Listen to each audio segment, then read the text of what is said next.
Innal hamdalillah nahmaduhu wa nasta'inuhu wa nastaghfiruh wa na'udzu billahi min shururi anfusina wa min sayyiati a'malina may yahdihillahu fala mudilla lahu wa may yudlil fala hadiya lahu asyhadu an la ilaha illallah wahdahu la syarika lah wa asyhadu anna muhammadan abduhu wa rasuluh sallallahu alaihi wa ala alihi washabihi wa man tabi'ahum bi ihsan ila yaumiddin amma ba'd.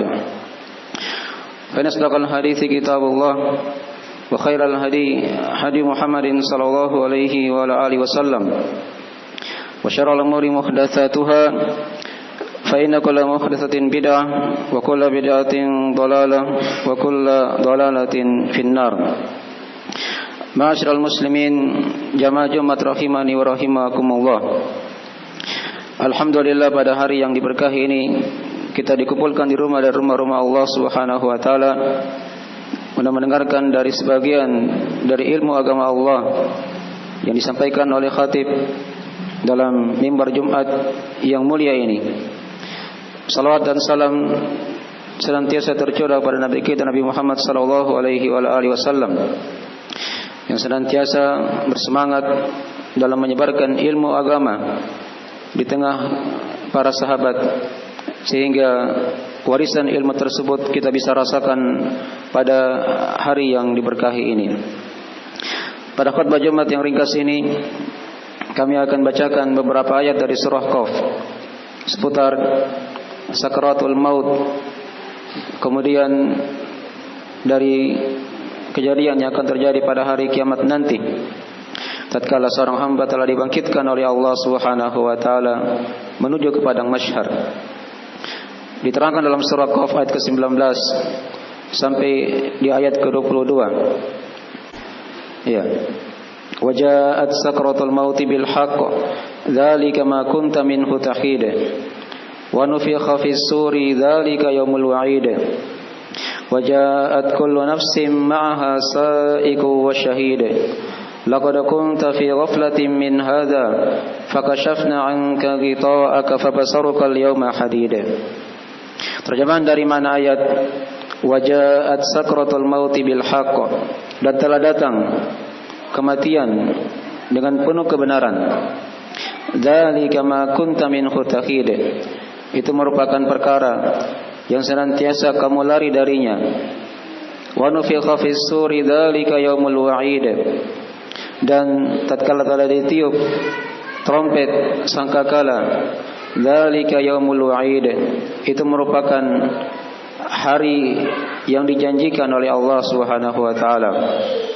Waja'at kullu nafsin ma'aha sa'iqu wa shahid, dan setiap jiwa akan datang bersamanya sa'iq wa shahid.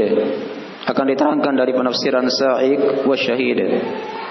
Laqad kunta fi ghaflatin min hadza fakashafna 'anka ghita'aka fabasaruka al-yawma hadid. Sungguh kata Allah, pasti kamu telah lalai dari perkara ini. Fakashafna 'anka ghita'ak, kemudian kami singkap dari penutup tersebut. Fabasaruka al-yawma hadid, maka pada hari ini pandanganmu sangatlah tajam. Diterangkan dalam ayat-ayat yang telah kita bacakan ini dari berbagai macam pelajaran-pelajaran. Dikatakan oleh Allah Subhanahu wa taala, waja'at sakratul mauti bil haqq. Waja'at sakratul mauti bil haqq, dan telah datang sakrat al-maut. Dzalika ma kunta minhu tahid. Sakrat maut, sakrat al-maut maksudnya di sini adalah kepedihan di atas kepedihan, dari kepedihan sebelum seorang mendapatkan yang namanya kematian. Adapun kalimat al-haq maknanya adalah kematian itu sendiri, karena kematian dia merupakan perkara yang pasti akan datang, yang kita akan jumpai.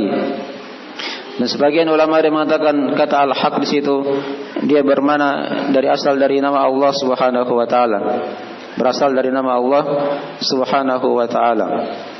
Waja'at sakratul mauti bil haqq dzalika ma kunta minhu tahid, itu merupakan perkara yang senantiasa kamu lari darinya. Di sini Allah Subhanahu wa taala ajak bicara hambanya.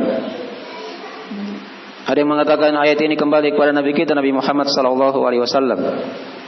Tatkala beliau belum mendapatkan dari wahyu Allah, diingatkan oleh Allah akan nikmat tersebut. Dan sebagian ulama dia mengatakan ayat ini adalah khitab Allah. Allah ajak bicara kepada orang-orang yang kafir, yang berdosa. Dan sebagian lagi yang lainnya dia mengatakan ayat ini diturunkan oleh Allah untuk seluruh manusia, diingatkan akan yang namanya kematian. Dzalika ma kunta minhu tahid. Kemudian diterangkan dalam ayat-ayat Al-Qur'anul Karim yang lainnya, banyak dalam Al-Qur'anul Karim, bagaimana dari sakaratul maut tersebut dan kematian tersebut yang datang kepada manusia. Ya, yang hendaknya kita persiapkan diri kita dari amalan-amalan soleh sebelum sakaratul maut itu datang. Dan Nabi sallallahu alaihi wasallam telah merasakan yang namanya sakaratul maut. Diterangkan dalam hadis Aisyah, riwayat Al-Bukhari. Kata Nabi sallallahu alaihi wasallam, "La ilaha illallah. Inna lil mauti la sakarat." La ilaha illallah. Sesungguhnya bagi kematian itu ada sakarat, ada kepedihan di atas kepedihan. Dan diterangkan dalam riwayat yang lainnya dari hadis Fatimah bintu Rasulullah sallallahu alaihi wasallam, tatkala beliau melihat ayahnya di sakaratul maut, maka beliau berkata, "Wa karba abata." Betapa pedihnya atau payahnya ayahku. Maka kata Nabi sallallahu alaihi wasallam, "Laisa ala abika karbun ba'dal yaum." Tidak ada kepedihan, tidak ada kepayahan atas ayahmu setelah hari ini. Setelah Nabi sallallahu alaihi wasallam diwafatkan oleh Allah, karena setelah itu adalah kebahagiaan untuk Nabi sallallahu alaihi wasallam, keberuntungan dan kemenangan untuk beliau dengan surga Allah Subhanahu wa taala. Tapi yang namanya manusia, beliau melewati yang namanya sakaratul maut. Dan ini diterangkan dalam ayat-ayat Al-Quran, bagaimana kisah-kisah orang-orang yang mengalami sakaratul maut, dari orang-orang yang beriman dan dari orang-orang yang kafir kepada Allah Subhanahu wa taala.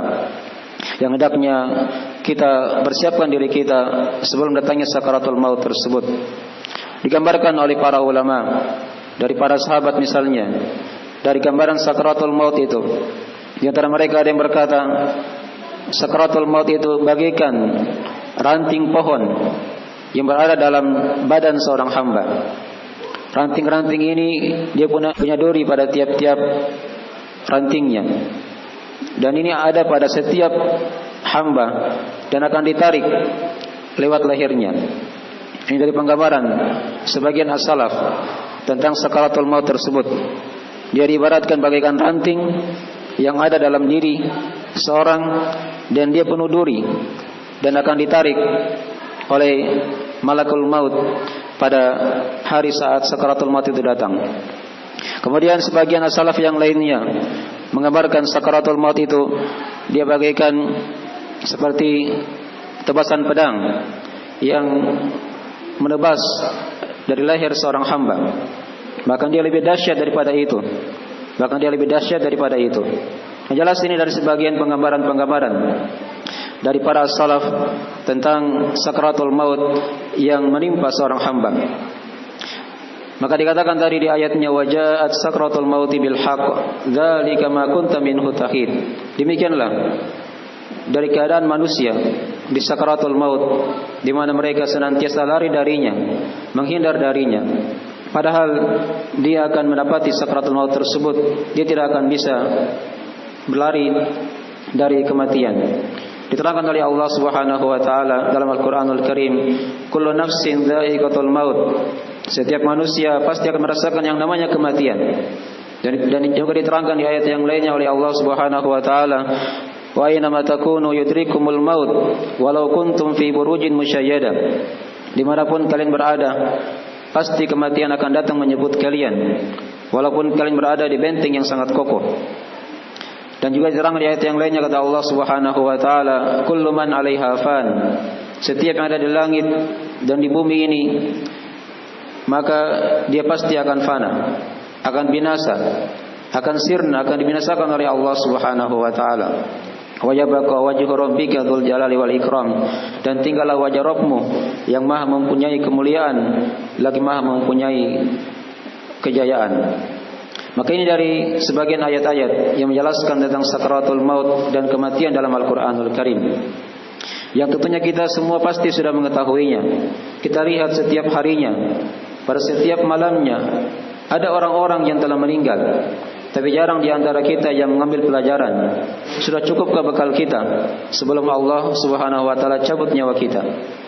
Kemudian diterangkan di ayat setelahnya, diterangkan oleh Allah Subhanahu wa taala, wa nufikha fis suri dzalika yaumul wa'id, dan ditiuplah trompet, dan itulah merupakan hari yang dijanjikan oleh Allah. Ini penggambaran akan kejadian yang akan terjadi pada hari kiamat nanti, di mana bumi ini akan dihancurkan oleh Allah Subhanahu wa taala dengan tiupan trompet dari malaikat. Ya, dan trompet itu ditiup oleh Allah, diperintah oleh Allah kepada para malaikat atau kepada malaikat yang akan meniupnya itu dengan peniupan 2 kali. Diterangkan dalam Al-Qur'anul Karim, wa nufikha fis suri fasa'iqa man fis samawati wa man fil ardi illa man syaa Allah. Thumma nufikha fihi ukhra fa idahum qiyamun yanzurun. Dan ditiuplah trompet, kata Allah, maka tersungkurlah, matilah seluruh yang ada di langit dan di bumi, kecuali siapa yang dikehendaki oleh Allah Subhanahu wa taala. Kemudian ditiuplah trompet yang kedua, maka seketika itu pun juga mereka bangkit dalam keadaan melihat, memandang yang namanya hari kiamat. Dan sebagian ulama ada mengatakan trompet ditiup 3 kali.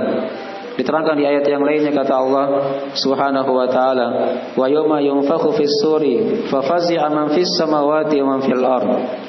Ada yang namanya tiupan yang mengagetkan seluruh yang ada di langit dan di bumi.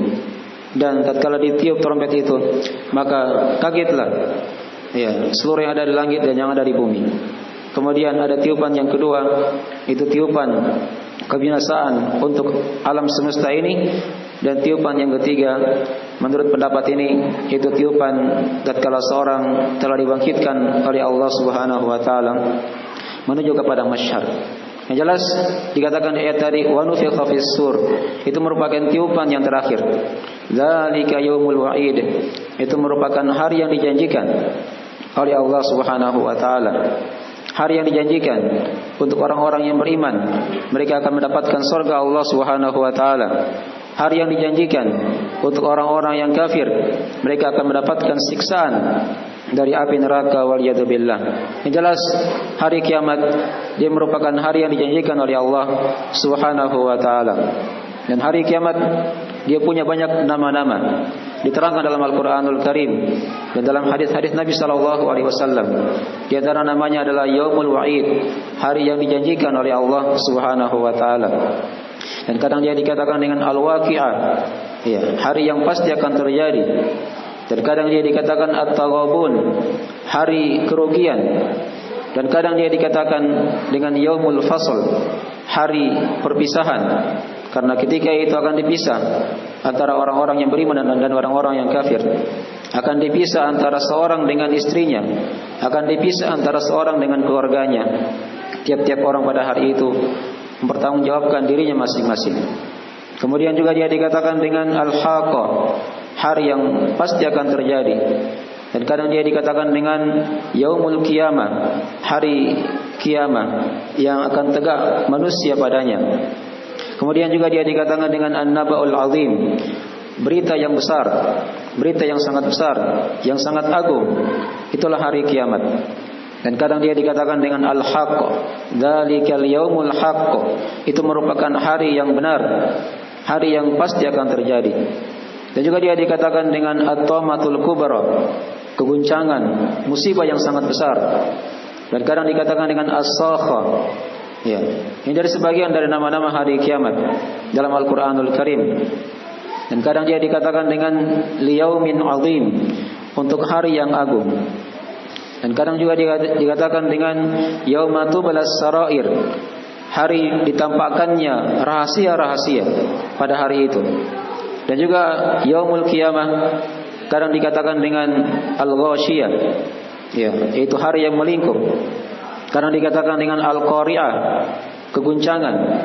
Dan kadang dia dikatakan dengan al-zalzalah, yaitu hari ketika bumi itu, alam semesta ini bergoncang dari perintah Allah Subhanahu wa taala kepadanya. Makin dari sebagian dari penamaan hari kiamat. Dan di ayat yang telah kita bacakan ini, dia dikatakan zalikal yaumul wa'id. Itu merupakan hari yang dijanjikan oleh Allah Subhanahu wa taala. Kemudian dikatakan di ayat setelahnya, waja'at kullu nafsin ma'aha sa'iqu wa syahid. Dan datanglah manusia, setiap jiwa itu bersamanya ada sa'iq dan syahid.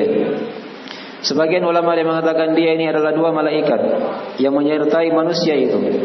Sebagaimana kita di dunia ini ada malaikat yang menyertai kita, yang mengawasi kita, yang senantiasa menulis amalan baik dan amalan jelek kita di kanan dan di kiri kita. Maka pada hari kiamat nanti malaikat tersebut akan datang juga bersama kita. Kemudian ada yang mengatakan sa'iqun wa syahid, dia merupakan malaikat dan diri hamba itu sendiri. Ada yang mengatakan juga dia merupakan malaikat dan amalan hamba itu sendiri. Dan juga ada yang mengatakan dia merupakan syaitan yang merupakan korinnya seseorang. Karena tiap dari kita itu ada korin yang diwakilkan oleh Allah Subhanahu wa taala yang senantiasa menggoda manusia siapapun dia. Sampai Nabi SAW punya korin, akan tapi dari korin Nabi SAW itu telah berislam dan tidaklah dia perintah kecuali pada perkara yang baik saja. Maka dikatakan tadi waja'at kullu nafsin ma'aha sa'iqu wa syahid. Laqad kunta fi ghaflatin min hadza fakashafna 'anka ghita'aka fabasaruka al-yawma hadid. Kata Allah, sungguh pasti dan pasti kamu telah lalai dari perkara ini.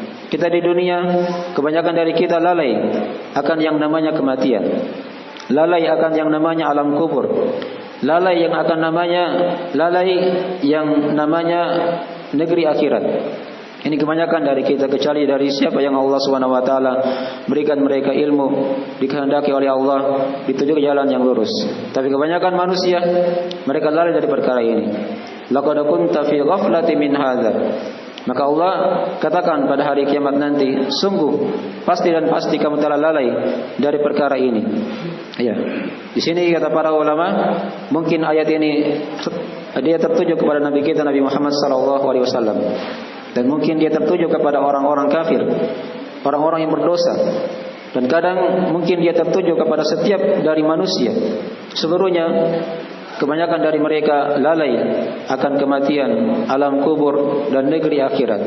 Maka dikatakan oleh Allah Subhanahu wa taala, "Fakashafna 'anka ghita'aka fabasaruka al-yawma hadid." Maka kami buka penutup tersebut, kata Allah.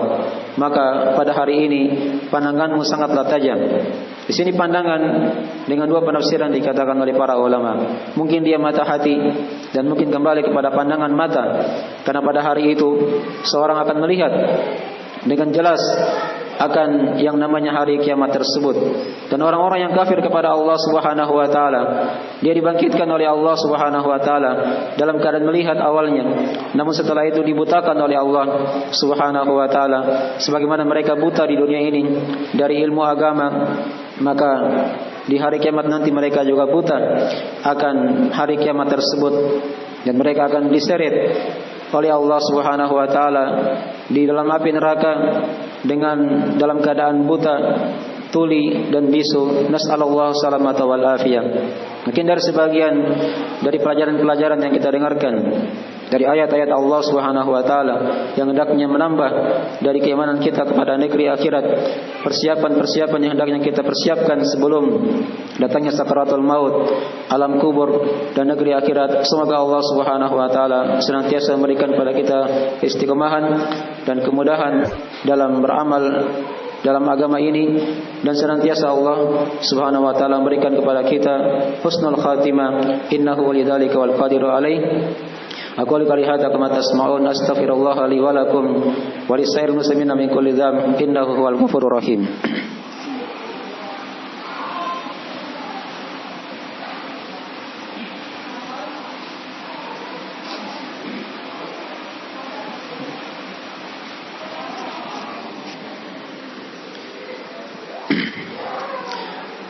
Innal hamdalillah nahmaduhu wa nasta'inuhu wa nastaghfiruhu wa natubu ilaih. Asyhadu an la ilaha illallah wa la syarikalah wa asyhadu anna Muhammadan abduhu wa rasuluh sallallahu alaihi wa ala alihi washabihi man tabi'ahum bi ihsan ila yaumiddin, amma ba'd. Pada khutbah yang kedua ini kami akan simpulkan dari beberapa pelajaran-pelajaran yang kita ambil dari ayat yang telah kita bacakan tadi itu. Pelajaran yang pertama dari ayat ini diterangkan kepada kita dari penetapan adanya kepedihan sebelum kematian yang dikatakan dari sakaratul maut. Pelajaran yang kedua diterangkan juga kepada kita bahwasanya kematian itu merupakan perkara yang benar akan terjadi yang kita akan hadapi. Pelajaran yang berikutnya diterangkan kepada kita dari keadaan manusia tatkala mereka berada di sakaratul maut, di kematian itu. Dan juga diterangkan kepada kita dari ayat ini juga yang telah kita bacakan, terdapat padanya bahwasanya setiap dari umur yang diberikan oleh Allah kepada kita semuanya itu pasti ada ujungnya. Pasti ada ujungnya. Dan juga padanya ada penetapan akan takdir Allah Subhanahu wa taala. Kita semua pasti akan mati dan akan kembali kepada Allah Subhanahu wa taala. Dan juga dari ayat ini juga diterangkan kepada kita penetapan adanya tiupan sangkakala pada hari kiamat, tiupan trompet yang ditiup oleh malaikat Israfil.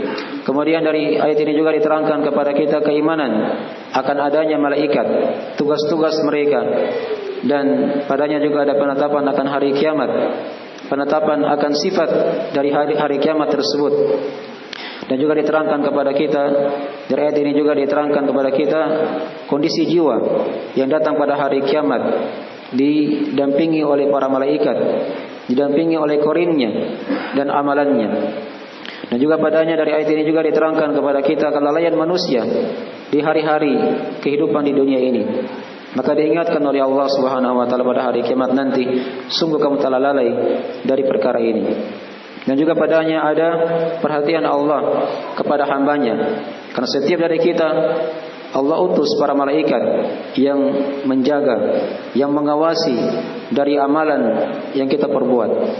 Kemudian dari ayat ini juga diterangkan kepada kita dari sebab-sebab kelalaian pada hari kiamat. Ya, ada isyarat dari Allah Subhanahu wa taala dari kehidupan dunia, hal-hal yang melalaikan kita, hendaknya kita senantiasa berhati-hati darinya. Dan juga padanya ada keluasan dari ilmu Allah Subhanahu wa taala, di mana Allah mengetahui segala sesuatu. Dan juga padanya diterangkan kepada kita dari kedetailan manusia dalam melihat amalannya pada hari kiamat nanti. Karena dikatakan tadi fabasarukal yauma hadid, maka pada hari itu pandanganmu sangatlah tajam melihat bagaimana timbangan amalan itu ditimbang oleh Allah Subhanahu wa taala. Dan kita memohon kepada Allah agar senantiasa diberikan kemudahan-kemudahan dalam agama ini, dalam beramal, dalam berilmu, dalam beramal, dan dalam menyampaikan agama ini dan bersabar di atasnya. Dan ingatlah ada bekal-bekal yang hendaknya kita siapkan sebelum sakaratul maut, sebelum alam kubur, sebelum datangnya hari kiamat. Seorang hendaknya dipersiapkan dengan bekal. Ada bekal yang namanya ketakwaan, ada bekal yang namanya ilmu agama, ada bekal yang namanya tauhid, keislaman, ada bekal yang namanya keistiqomahan di jalan Allah Subhanahu wa taala. Ada bekal yang namanya dia ilmu akan la ilaha illallah. Karena kata Nabi dalam hadisnya, "Man kana akhir kalamihi la ilaha illallah, dakhalal jannah." Siapa yang akhir ucapannya dia ucapkan kalimat la ilaha illallah, maka dimasukkan dalam surga. Dan diterangkan di hadis yang lain kata Nabi sallallahu alaihi wasallam, "Man mata wa huwa ya'lam annahu la ilaha illallah, dakhalal jannah." Siapa yang meninggal dan dia ilmui akan la ilaha illallah, maka dimasukkan dalam surga. Ada bekal-bekal yang kita persiapkan dalam menjawab pertanyaan di alam kubur. Siapa Rabb kita, apa agama kita, dan siapa Nabi kita. Ini dari 3 ilmu yang hendaknya kita pelajari di muka bumi ini guna persiapan menyongsong alam kubur. Ada bekal pada hari kiamat nanti. Kita akan ditanya oleh Allah Subhanahu wa taala tentang siapa yang kita ibadahi di muka bumi ini. tentang bagaimana ibadah kita dan bagaimana kita menjawab dari dakwah Nabi Muhammad SAW. Ini merupakan bekal-bekal yang harusnya kita pelajari, kita amalkan, dan kita sampaikan kepada masyarakat, kepada manusia, dan bersabar di atasnya. Semoga Allah SWT senantiasa memberikan pada kita keistiqomahan, husnul khatimah, dan kebaikan-kebaikan di dunia ini, di alam barzakh dan di akhirat nanti. Innahu waliyudzalika wal qadiru alaih. Innallaha wa malaikatahu yusholluna 'alan nabi ya ayyuhalladzina amanu shallu 'alaihi wa sallimu taslima. Allahumma shalli wa sallim ala abdika wa rasulika Muhammad wa man sara bi nahjihi minas sahabati wal khulafa'ir rasyidin wa man tabi'ahum bi ihsan ila yaumiddin. Allahumma ighfir lana dhunubana dikkaha jillaha wa awalaha wa akhiraha wa laniyataha wa sirraha ya arhamar rahimin. Allahumma taqabbal minna innaka antas samiul alim wa tub alaina innaka antat tawwabur rahim. Allahumma aminna fi awtanina wa aslih a'immatana wa la ta'murina waj'al hadzal baladan amina mutma'inna wa sa'ira bilal muslimin. Allahumma ya muqallibal qulub tsabbit qulubana ala dinik wa ta'atik. Allahumma arinal haqqa haqqan warzuqna ittiba'ah wa arinal batila batila warzuqna tinabah. Allahumma atina fid dunya hasanah wa fil akhirati hasanah wa qina adzabannar. Subhana rabbika rabbil izzati amma yasifun wa salamun alal mursalin walhamdulillahi rabbil alamin wa aqimis salat.